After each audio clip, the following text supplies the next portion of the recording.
Was it a good use of taxpayer dollars to get the state attorney involved in stolen mangoes? I have no comment due to ongoing litigation. Thank you. But multiple VA employees have told us over the past year they are coached, trained not to offer primary care. So who investigates? Well, I think Congress and the Veterans Committee that I'm not on has the ability to subpoena these documents. So we're very interested in whatever figures you were able to produce and find through FOIA. To me, it wasn't a huge dip. It's a substantial dip. If I put a ball on the top of that dip, it's going to roll to the back of the closet. Okay, well, I'll check that when I go back in there. Here's that second look at the floor in the closet. You be the judge. Is this your paperwork? No comment. The guy's a veteran, right? Served overseas, risked his life. And now he's got a house filled with termites that he can't live in. Do you feel bad about that? Last year under your administration, years ago under other administrations, what sort of accountability should the government accept in that breach? Well, look, I mean, obviously it was operated by a private company, but our view is we're going to fix it. A hopeful home builder is being held hostage by unbelievable construction delays. We're not talking about months. It's been years. And after we started looking into this, the state and Tampa code enforcement started looking too.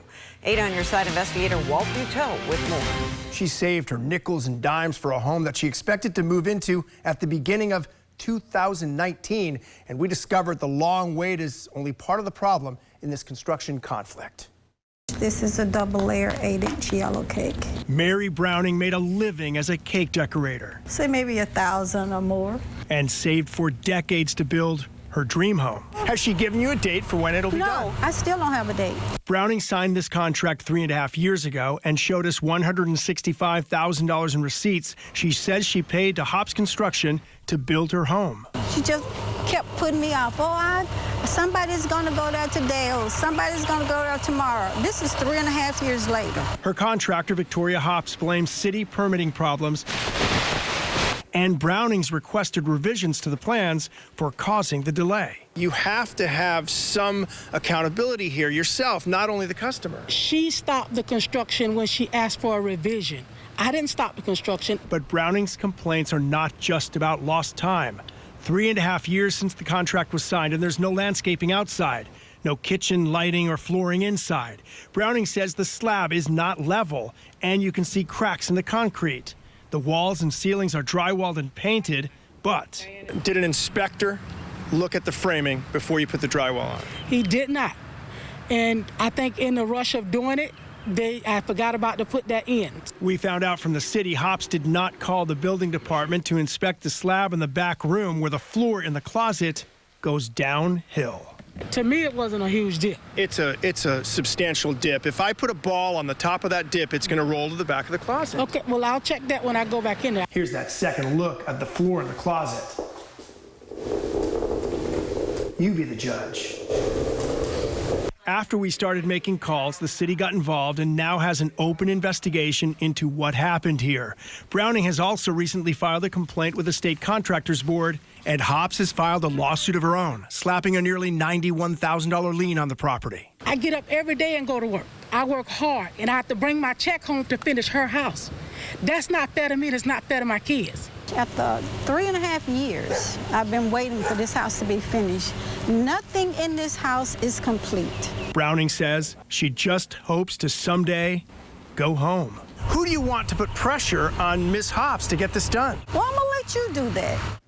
A city spokesperson said Hops needs to expose enough of the framing for an inspector to examine it or get a third party to confirm it was built to code. The back of the home that is going downhill also would have to be brought up to code and inspected. Just 48 hours after 8 on Your Side investigator Walt Buteau exposed a home construction conflict, the Tampa Arson Squad is investigating 2 fires at the same construction site. The homeowner put up her life savings, and she's been waiting 3.5 years for her house to be completed.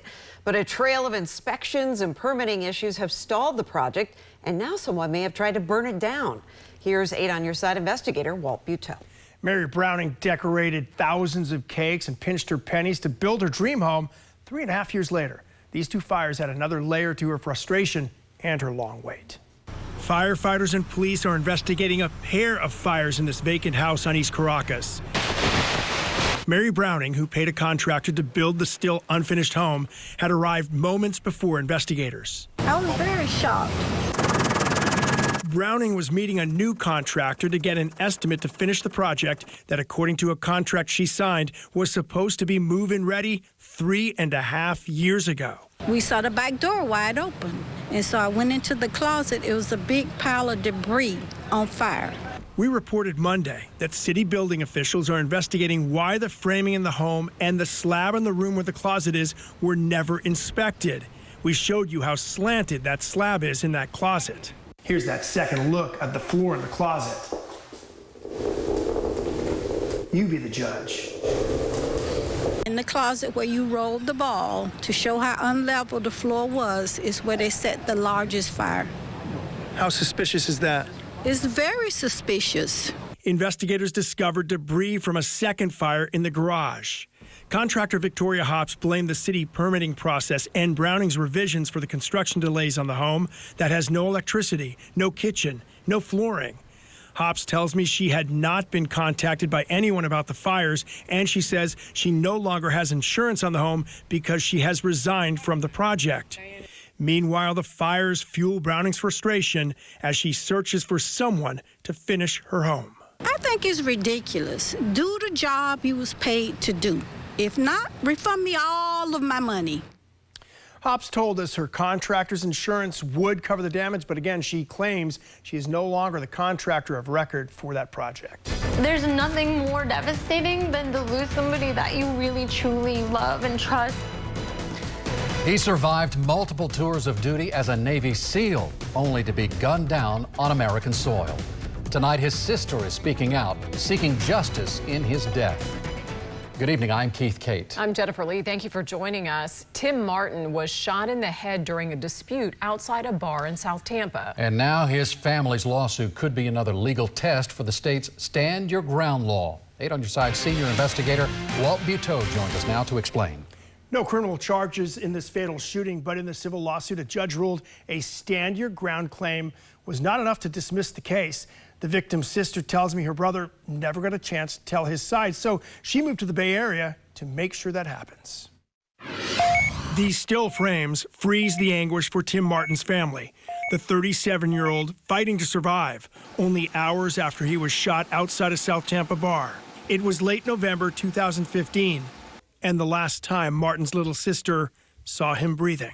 To see somebody that you just loved so much, just be in so much pain, and you can't even say, are you okay? You can't even say, like, what happened?